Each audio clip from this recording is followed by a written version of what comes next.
Welcome to the Tabletop Simulator Warhammer 40k tutorial. If you know how 40k works, but not how to use the Tabletop Simulator, this is the right place. I'm gonna add timestamps in the video description, so if you know stuff already, you can skip as you like. And this is more meant to be your resource, so if you want to go back and check it out later, that's all fine. And I advise you to open TTS and just experiment along, so you can get what I'm saying, because sometimes it's a little bit hard to explain if you just do it by yourself. Alright, Tabletop Simulator costs 10 to 20 euros, 10 when it's on sale, 20 when it's normal, and I highly recommend buying it, because it's well worth the money and everything else is for free. After you've installed, I'm gonna talk a little bit about the workshop. The workshop is basically where you have maps, armies, and other resources. They all come from the same source. So if you go for workshop, open overlay, or over Steam, it's not a part of Tabletop Simulator. Every Steam game has its own workshop. But if I'm referring to the workshop, or if you want to search something like Space Marines or the armies, you will always go there. Other than that, I'm just gonna open a game really quick. Here we go.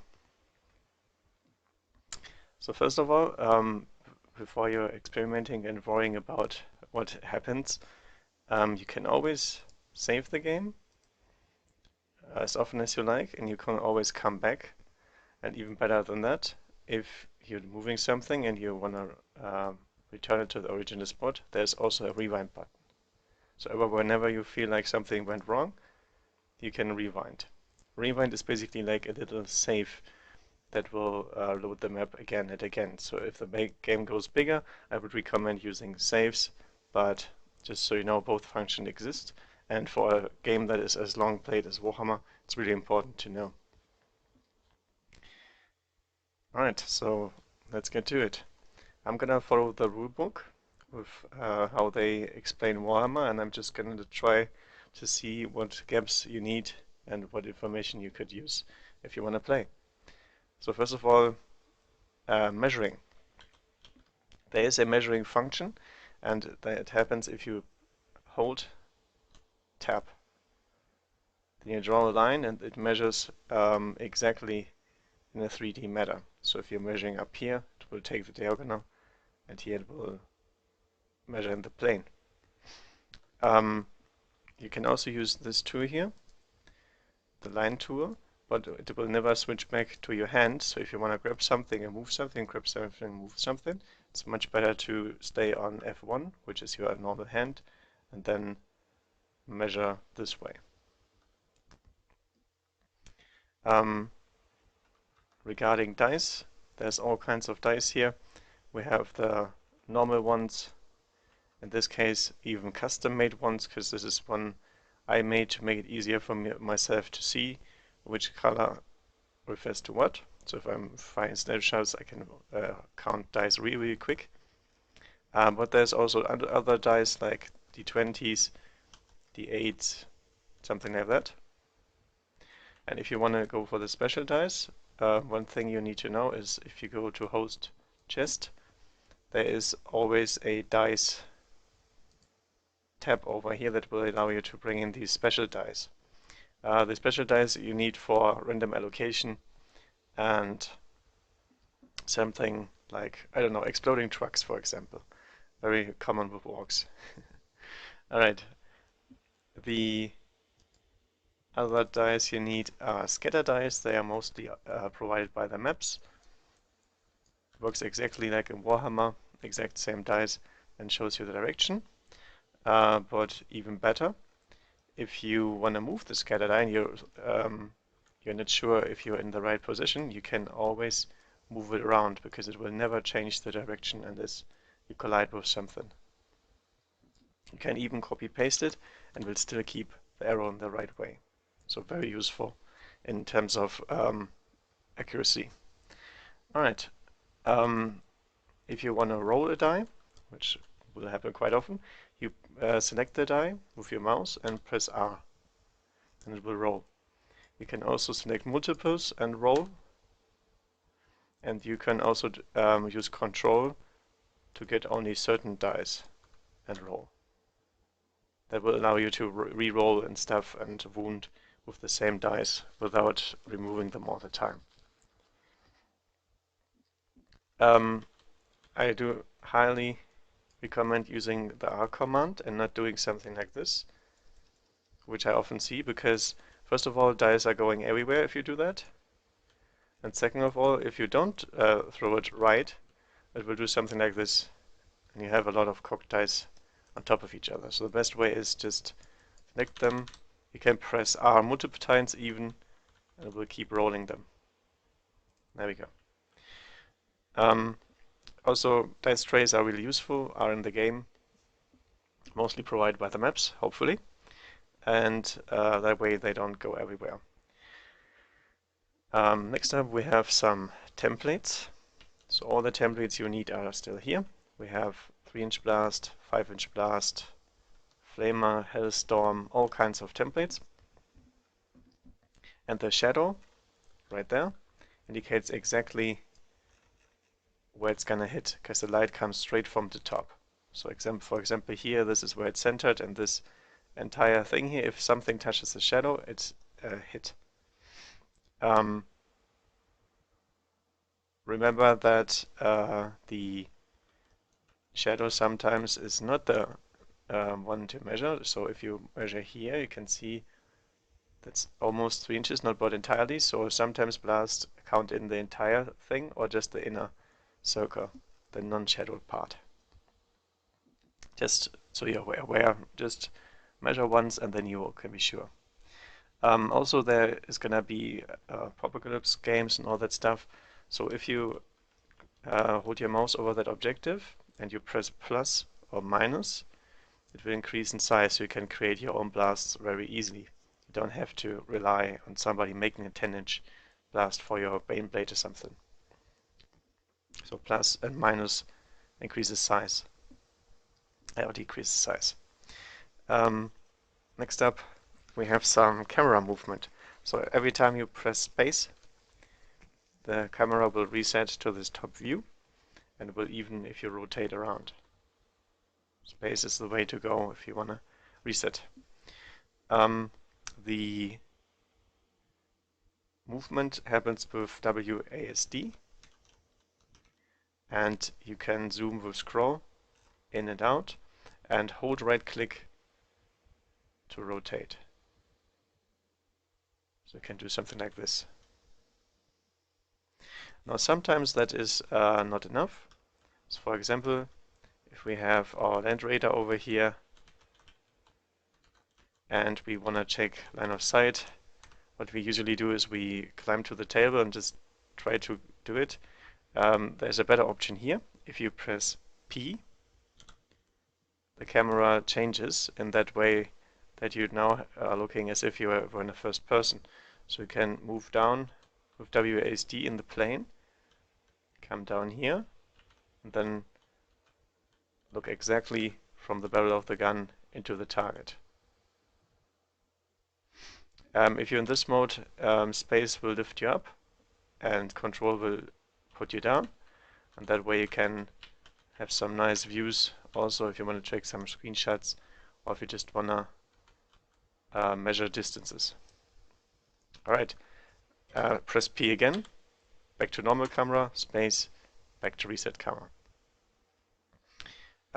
Game turns and player turns are displayed with something like this, with a turn counter and a VP counter down here. You insert these exactly the way I showed you to insert the dice. You go to chest, and then you look for tools, and there you have note cards, counters, tablets, bags, all kind of utility stuff. Very useful. If that is not provided on the map or you're just too lazy, there's a different option. You can always click on the right down here and add something like turn 1 Space Marines, and it will stick there as long as you keep it that way. And now it will move on my screen. You can also use this to something like don't forget it will not die, which oftentimes people do that, and all the other stuff you want on your screen. All kinds of information. Alright, now to the more interesting parts. So first of all, we're gonna do movement. So we're gonna take that land radar and those marines here and see how they move. If you want to move stuff, you left click and hold left click, and then you can move the model around. I already told you that you can measure with tab, and if you pick up the vehicle while you're holding tab, you see the exact distance it will travel. So very accurate for measuring distances. So for example, if my land radar is right here and he moves 6 inches forward, he moves like that. And I can exactly tell you that is 6 inches. Pretty nice function. So press left click and hold tab is measuring. The pivoting on the spot, or in this case with the marine turning around and facing the right way, happens with Q and E right next to your W. And you can also use this way. You hold left click the entire time. You move 3 inches. You let tab go, pivot, and move again. So that way you can move distances and still count the full distance. There we go. So very useful. Tab is one of the most important tools here to make this work. Next up we have wobbly model syndrome. Now oftentimes it will happen that something like this happens where you want your submarine on the tank trap, and then sometimes he can't fit where he wants to be, even though there is physical space here. So now wobbly model syndrome, you would argue, okay, we can just agree. In Tabletop Simulator you don't even have to do that, because there's option lock. So if he's falling down here, you can press L on the model for lock, and it will freeze him in the position he is. And no matter where, even in the air, doesn't matter. There's no interaction with this model at all. So you can move through it and stuff, and it will still have a base and stuff, but it will not ever interact in a different way. So very nice. Everything that you see here, all the buildings are basically all locked, because as long as they are locked, you cannot hover over them and get their names right away. Otherwise there would be popping up names everywhere. In this case, the marine only pops up when I hold my mouse long enough over him. Now moving this way is pretty easy, but there is a little tricky part in here that is moving in multi-levels and vertically. So there is multiple ways to do this. So first of all, we're going to grab our marine, and I'm going to talk about the gizmo tool, the last one here. The marine, for example, wants to be on the bottom floor here, but as you can see, it auto-raises him somewhere else, and you don't like that. If whenever something doesn't go the way you want it to go, you can always use a gizmo, because the gizmo will allow you to move in a vector or in a plane, and all 3 planes freely. If you let go, he will go back to the state where he originally was, unless you move him forward and stuff, and then he will just follow the physics right after. So if we want him on the 2nd floor, on the 3rd floor, this is the way you can do it. Be careful how much you force it though, so if you put him in the wall, he might go a little bit crazy sometimes when you try to grab him and stuff. So that is the first solution to this problem. Next up we have auto race. That's the function that you see right here. It will auto race and make sure no models collide, and you can move freely across the map without knocking everything over. This option you get if you right click your model. It says toggles auto race. If you disable auto raise, you will see that it does not move up and down, but it will move exactly where your mouse is, or it should. Although sometimes that is a little bit buggy. So be careful with that function. So if auto raise is disabled, for example, I can move him in here, just like that, and he will not attempt to get on the next plane.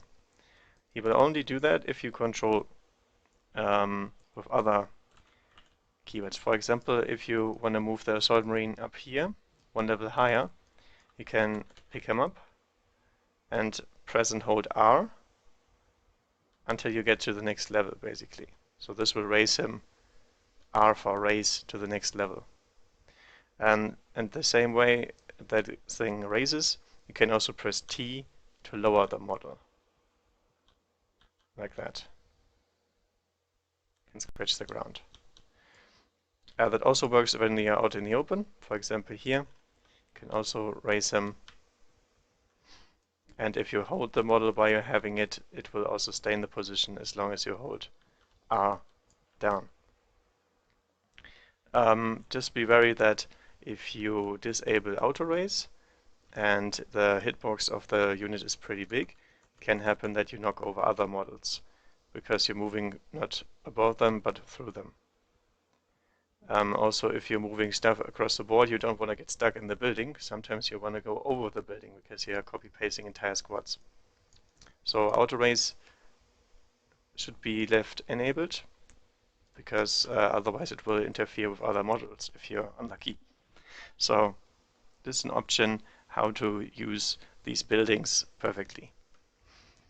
Alright, next up we have psychic cards. There's psychic cards provided by the map, and also if you go to the workshop again, there will be psychic cards if you look for Warhammer 40k psychic power cards. So basically, these are all the decks that you need, sometimes not updated. In that case, we're gonna do something different. But for now, you can either roll, just like normal, and then get the power, or even better, you grab the entire stack. If you want to grab stacks and transports and all that stuff, hold left click longer. Otherwise, you're just going to draw the first card. So long left click, and then you move the stack.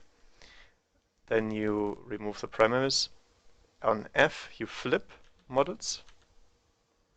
Works with everything else too, in case your models fall down. And then you can shuffle with R, just like you roll the die with R. Shuffle decks with R. And then you can pull your powers. You can even enlarge them if you want to see more. And there you go. There's your powers. Now sometimes these don't get updated or there's a bug or whatever. In that case, I recommend using note cards. Basically looks like a card where you learn basically a vocabulary. I don't know how it's called. It doesn't matter. So you can call it psychic, and then also give different librarians names, and then it shows up on this card. You can also make that bigger and smaller. And if you're using these cards, I would recommend doing something else. Basically get a copy of the model you're using, because this is librarian 1, and then put the cards next to him at your table. And then you will always know that he's the guy associated with these powers, if you don't want to use a note card. Alright, the next thing here is markers, tokens, cards, and renames. Because obviously you don't always want this card next to the models. Sometimes there is no room and they're still affected by something. What you get there is we got tokens, we got dice, and we got naming options. So I'm going to start with the tokens. So if you go to the workshop and look for tokens, you will see Warhammer 40k tokens, which are exactly these.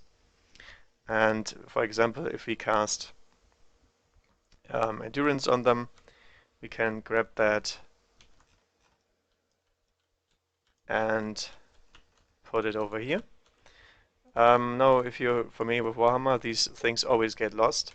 But lucky for us, there is a tool that allows us to keep these guys together.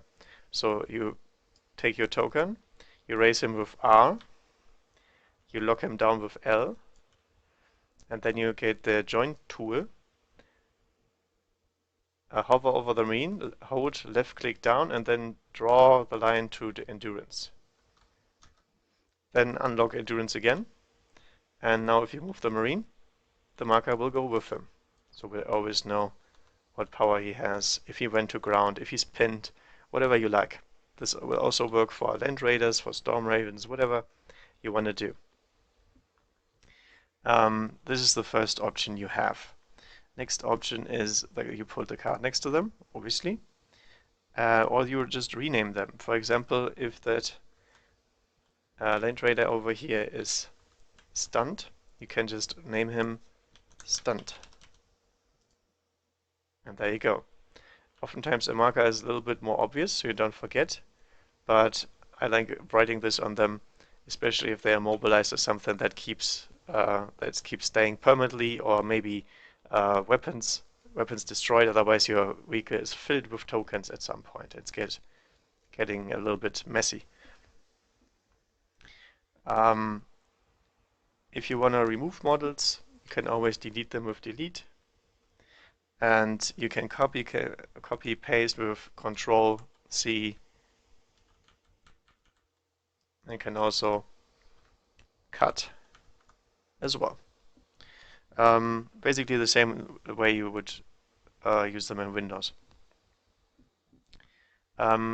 If you want to copy paste, you have to be careful where your mouse is. The way this works is if you select these guys and you want to copy them, you have to see where your mouse ends. If your mouse ends over this marine, he's always going to be basically my reference. So if I want them right here, I can assure you they will land right there. If you just copy them in general, something like this will happen. The place gets a little bit random. So always make sure you center that right. Alright, the status effects and psychic powers and stuff we already had. Just make sure that you don't overuse the joint tool, because this sometimes has really weird interactions. For example, if you flip the model, something like this will happen. So be a bit careful when you use tokens like that, because they will behave as one object. Next up we have measuring. I already showed you with tab you measure, but just be aware in case you are having skimmers, or in this case assault marines, and you want to move that assault marine on top of here, you can't use the measuring technique I just told you, because this is not 16 inches. Assault marine moves differently, so you have to measure in the right plane. And then if you find your spot you need, you can press tab just once, and then the little arrow will show up. And then you can move your model along and use the rear side, because it will always measure vertically if you do that. Don't do it this way. The exact same applies for blasts as well. I'll show you later. Now next up we have some model types. Those are not very important. I just picked out a lot of change, because one thing cool, really cool you can do here is this is a flying monsters creature. So in case he's wanna be swooping, you can raise him up with R, lock him down, then unlock him, raise him again, and there we go, we have a flying monsters creature in space. You can still see exactly where he is, so in terms of where he should be and how far it goes and stuff, he still will be there, and you can always put him down anyway, so nothing happens bad to him. It's just for cinematic purposes. Very nice to have. Next up we have models. If you have models, I would always recommend using names like this. So we know that Land Raider is stunned, but he still has 4 whole points. Alright, with models, make sure you always display the wound or the whole points at the start and the status effect. For example, if this guy is stunned, you write stunned on him, so everybody knows what's up with him. And the whole points, because those change. You have profiles, that's true, but you want to have it faster than that, and you don't want to change the HP, you want to change the remaining whole points right away. If you want to wreck vehicles, you can do a bunch of stuff. You can flip them, for example. So flip it around, and then if necessary, raise it a little bit. Or you can move it with the gizmo so it actually is a little bit higher than that, like this. You can also try to paint it, basically make it black or something. If you go for a right click again, you can choose a color. And sometimes it works, sometimes it does not. It depends on the model. In this case, it does not work, but you always have a workaround. For example, you can go to Custom, Material, increase the specular intensity, and then choose a color of your liking. Maybe orange like this, yeah. And he looks slightly more orange and the like. So basically you have some choices here. You can also grab, if you're on my maps, I have some flames here. That's another option. So you can put in some flames here. There's even 3D flames and stuff if you want to use those. But just make sure everybody knows that it's broken. And if it is actually dead, just remove the entire name so it becomes part of the scenery entirely, which is really cinematic in that case as well.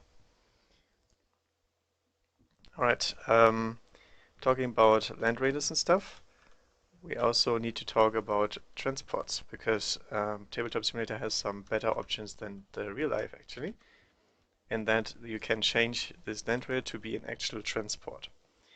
So first of all, what you do is you see what kind of transport capacity there is. For example, this has 16 actually, because it's a Crusader, and you go slash space 16, which looks a little bit weird, but you will understand soon why, because if you go for custom and then under the model tab you go for bag, you basically make the land raider into a bag. That means if you move models close to him and this bag symbol shows up, they will basically all right in the land raider. And as you can see, now he has 5 out of 16 models capacity. Now this number will always be displayed first. So if you want to have a stunned 3 out of 4 land raider Crusader, or something like this, 5 out of 16, 3 out of 4 land raider, perfect. Just remember, bulky will not be taken into account, so it's just model count. It's not about how big these guys are. If you're exploding, being a vehicle, or being open-topped, you can use these dice here to randomly allocate wounds. And the best thing is, if you search, right-click search the land raider, you can also take the exact models that you want. So for example, if we roll here and Marine number 2 dies, we take Marine number 2, pull him out, and then he's dead. So basically you don't even have to line the models up, they are already in here. And as soon as these guys disembark, there will only be 4 Marines disembarking. No more who has died, who hasn't died, and so on. The paint tool can be used to make sure you know where you can disembark. For example, we have an odd truck over here with some boys in it, and these things always explode, right? So if you're exploding in an open-top vehicle, you basically only can place your models around the truck. So you use the pixel paint and paint a line around him. Then you disembark your models In this case, you can grab them from here, you can throw them out with just a left click or whatever. Then you can remove the truck and finally put down the models. Comes in very handy if there's something like a land radar, because you have some place to go. There we go. After that, you can remove these panes. You can also remove the deployment zones and stuff with entire deleting or just an eraser. So you don't have to make everything ugly. That is all for vehicles. The next thing is we have flyers, and some flyers have a hover mode. So in case you want to hover, you can do it exactly like the Lord of Change. You can try to make it land with the gizmo tool. You lock it down first, select it, and then you can move it down into hover. For example, just be very careful with this, because sometimes you cannot select him anymore. So always make sure he has a name so you can select him again, and then something like that happens. And he makes some front flips and he's back. But still, for cinematic purposes, it's pretty nice. The super heavy blasts have different blast templates than those. So if you want to have those, they are available. I'm not going to show them here, but if you look for 3D blast markers, templates, and scatter dice, you will have the apocalyptic blast and the apocalyptic barrage options as well. If you want to use smoke launchers for one last upgrade, you can go and grab some smoke or fog or rain, whatever. You can basically take that thing, turn it on, and there you have some fog or some smoke around your land radar. Just like that. Might be a little bit too extreme, but you can find whatever you like. If you want to go for effects, you're looking for rain, snow, fog, smoke, dust, sparks, and so on. That's also how you can get some fancy fire, not like that, more like burning fire or smoke on this wrecked vehicle.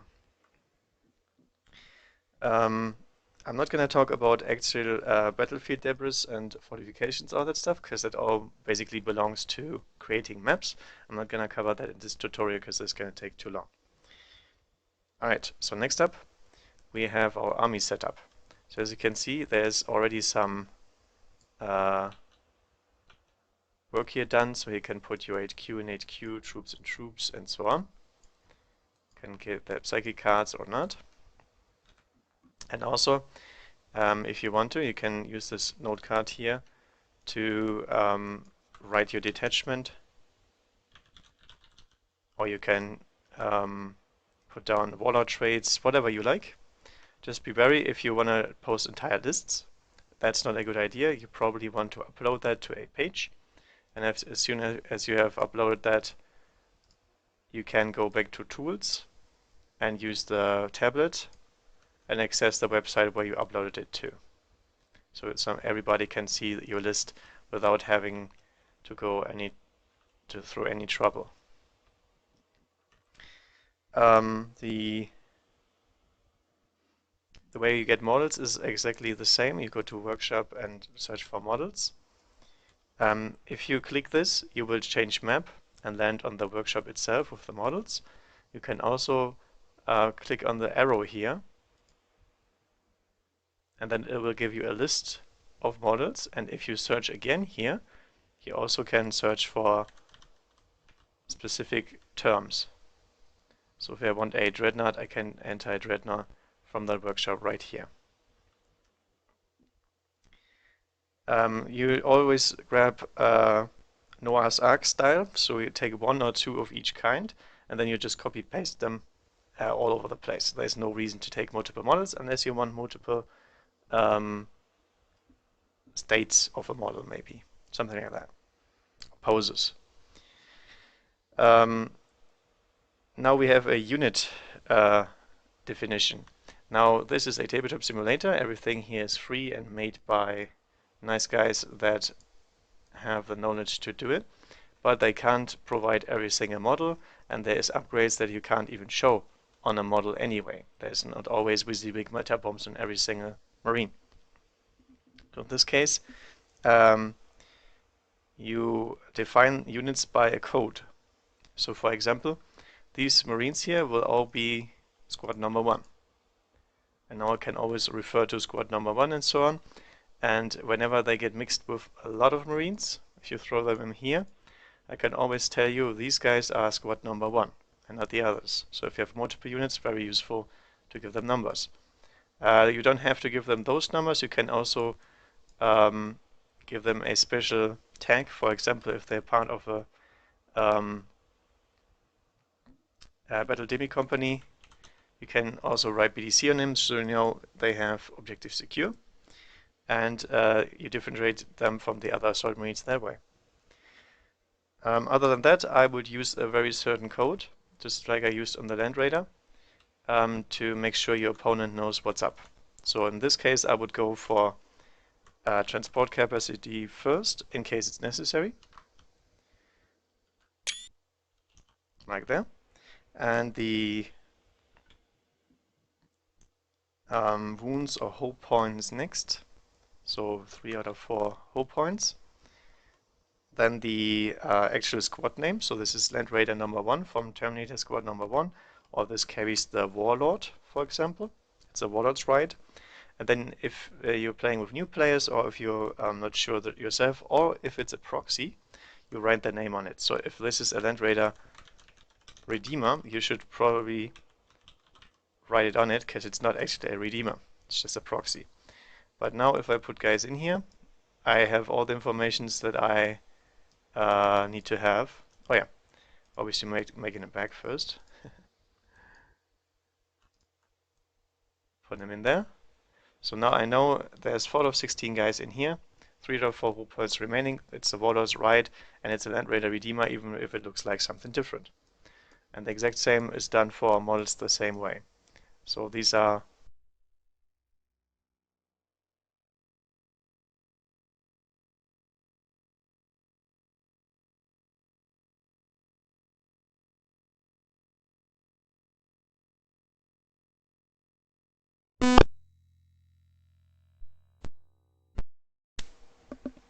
alright, my goodness.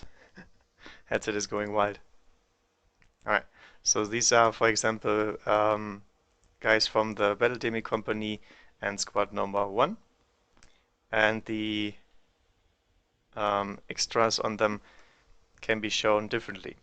So for example, I want to have a flamer, but there's no flamer model. In that case, you have to indicate that this guy is the guy with a flamer. Now, if you write flamer on them as well, it's getting even worse. So if you imagine this is a Land Raider Redeemer that is supposed to have a multi-melter, flamer, extra armor. You can see the name is going too long, too much information. Nobody needs to know that specific. So what you do is you, if there's profiles here, keep them for newer players or something. But you go 1 return, and then you write his war gear down right here. If you have battle scribe, you can even copy paste the entire entry into that description. So we gave him a flamer and a bolt pistol, for example. And then the way this shows up is if you're hovering over him, he's just a normal guy. But if you hover him again, you know he has a flamer, he has a bolt pistol, he might have melter bombs. You can display everything this way. You can also see his profile next, so all the information's in one model right there, and you know what it belongs to. What else you can do is, this is a little bit harder for guys to see, so you can try to color him, as I already told you.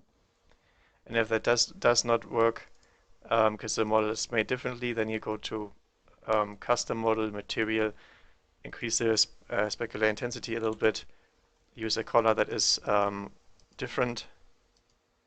Come on. Example red. And you can clearly tell from his base that this guy is the guy with the flamer. Even though he looks not that different, it's not that obvious that you changed him. Unless you're completely making him bright or something. The description always should have a return at the beginning, so you have this space between the lines, and makes it easier to read, and the profile at the bottom usually. Alright, so next up we have missions. In missions we need tokens as markers again.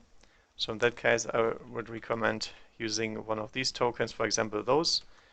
You can flip it, and you can also rename it to objective number 1, 2, and so on.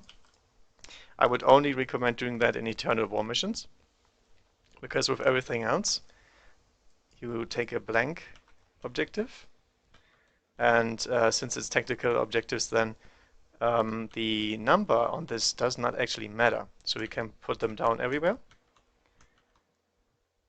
like that. And then what I do is you press space, and then you go from left to right and from top to bottom, and naming them exactly what they are. So now everybody who's trying to see where the heck is objective 4 can basically just go, okay, I'm just gonna press space, it's gonna reset the camera to this position, and I can tell all the time. So I draw my card, Scour the Skies, Domination, Witch Hunter, this is bad examples.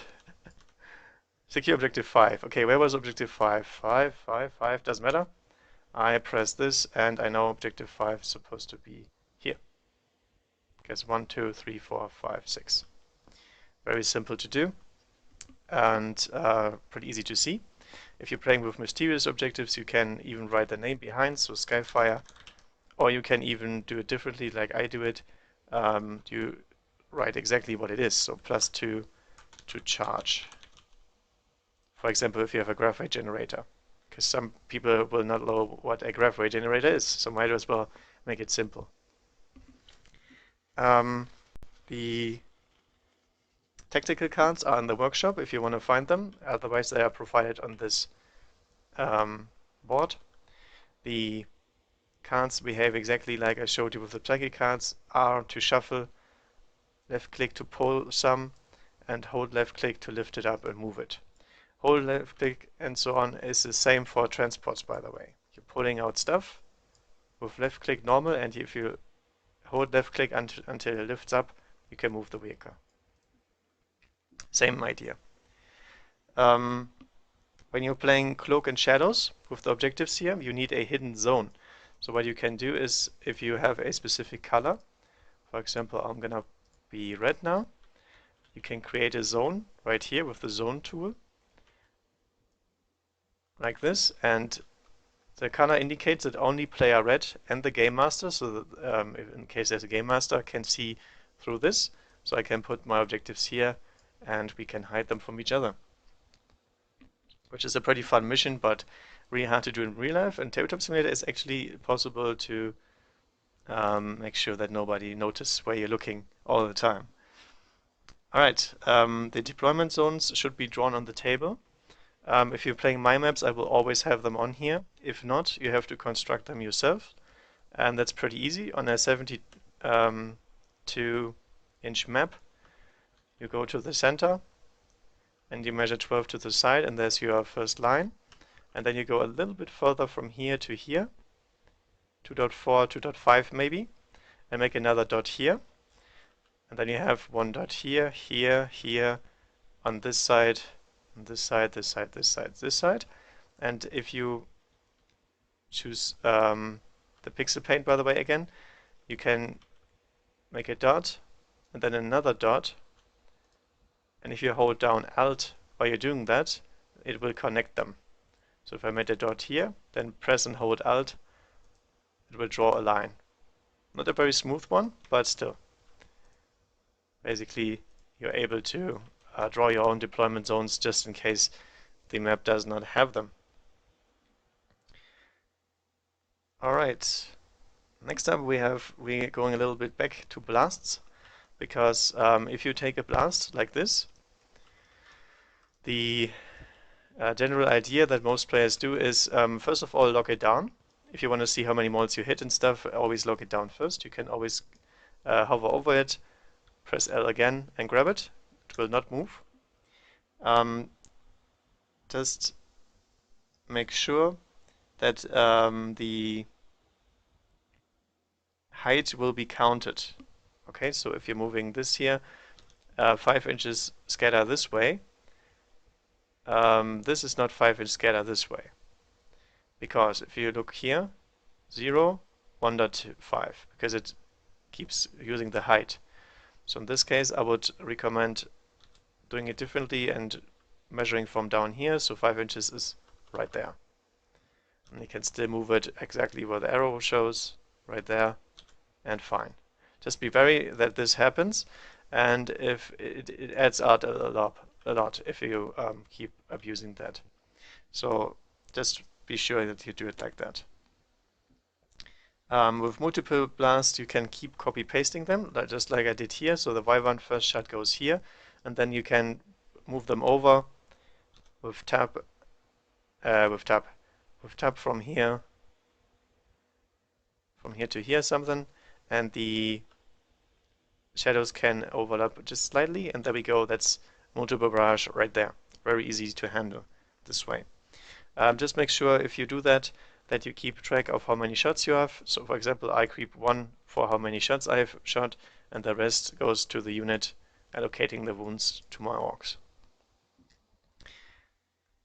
Since the light comes straight down, this is 100% accurate. So this line here is really nice to have. With a template, it's the exact same thing. You take your template, you put it in here. You make sure that the shadow of the flame hits the shadow of your base as well. Usually it's different. First of all, we move this, and there you go. And then under the shadow you can see how many models are hit. Pretty nice. Now the shadow thing doesn't really work when you have multiple levels, obviously. So unless you're playing ITC, in that case you wouldn't hit multiple levels, but with the new FAQ and everything, Games Workshop has made very clear that they will still follow the rules with hitting every level. So as you can see, I cannot hit the bottom level and stuff. In this case, you would go lock it down and use the gizmo again to move the template around and show exactly how many models you hit. Alright, so another thing is about the map. If you have a map and you're looking for what makes a good map has the deployment zones drawn on them, otherwise you're gonna waste time. It has utility, so all the blasts and stuff here. The setup of the turn counter. You have a room. I mean, like all the room here to bring down your armies everywhere. And the 6x4 format usually is the normal one. So if you want to play bigger games, you can choose bigger maps, but just be wary and measure beforehand if this is 72 by, I don't know, 40, 50, something like that. 48 maybe.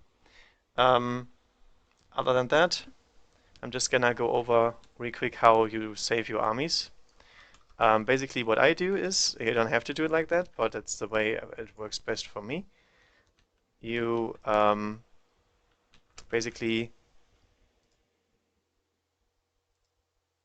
make saves here. So for example, if I save something, this die, I go right click, save to chest, and then you create a folder beforehand. As you can see, you can create folders right here. And then I have different for utility, for terrain, for map building, for example, just single models from all models I can find. And this is specific lists that I want to play. Do not ever click on a folder. If you click on the folder, it will enter every single object inside of that folder. You have to hover over this arrow, and then it will show you a list, and then you can drag and drop them wherever you like. For example, if I'm playing Centurions or something, I can just drag the Centurions over here. Again, make sure that you copy paste right.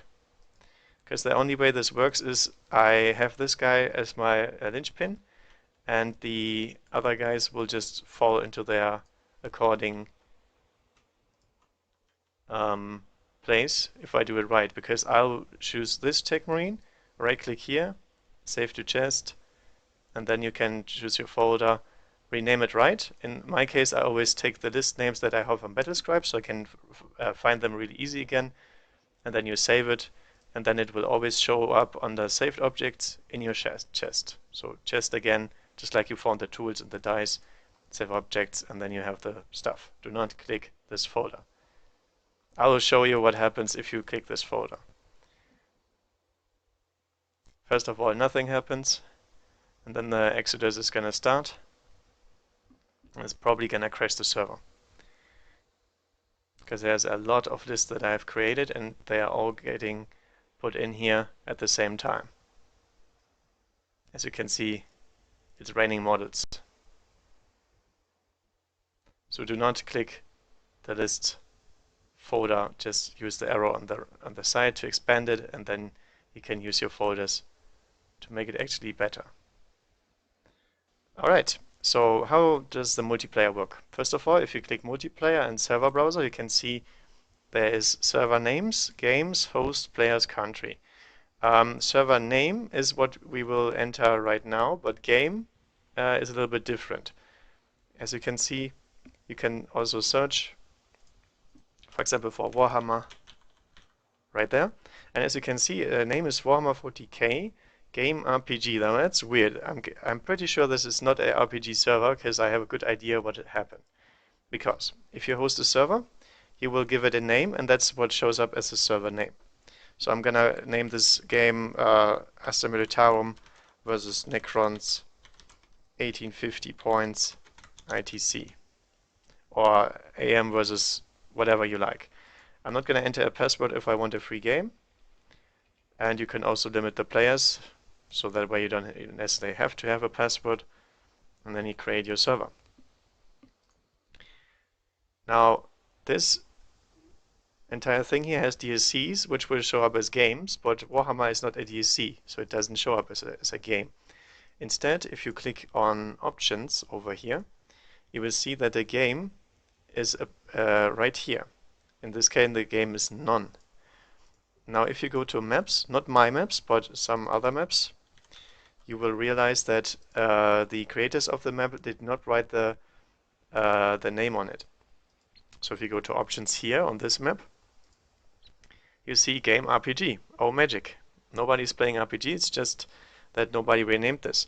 So if you want to show it correctly on the browser, you call this Warhammer 40k, so everybody can see, okay, it's a 40k game, or 40,000, or whatever you like, and everybody can see you and find you, and not you don't have people coming in and asking all the time, why you're playing Warhammer RPG, what even is this? Alright. Next thing we have to cover is permissions. If you go to options and then you go to the next tab, you have permissions. As you can see, I turned all the permissions off. Now there is a good reason for that. Most of the time you don't want other people interfering with your game, because they will move models. Sometimes there's somebody that is just new to Tabletop Simulator, he will just flip the table and so on, and you don't want that to happen. So in case, what I do is I don't give anybody permissions. They can still talk and they can still write. So there's no problem with that. And they can also spectate anything they like. They just can't interact. If you have somebody that you want to play a game with and he should have all the rights, you can simply right-click his name over here and promote him. Or mute him, or ban him, whatever. Or change his color. That way he can do everything by himself and he will have all the necessary rights. He doesn't have to have anything else. And everybody else will still be able to join and watch if they want to. The client has an inbuilt voice and a chat. Chat opens with return. However, the in-game voice is sometimes really choppy and the quality is very low. So I would advise to better use Discord and TeamSpeak or whatever you would like. And keep the communication a little bit higher quality. Alright, that is all. I hope I could help you out. If so, leave a like, comment if you still have questions, and happy wargaming.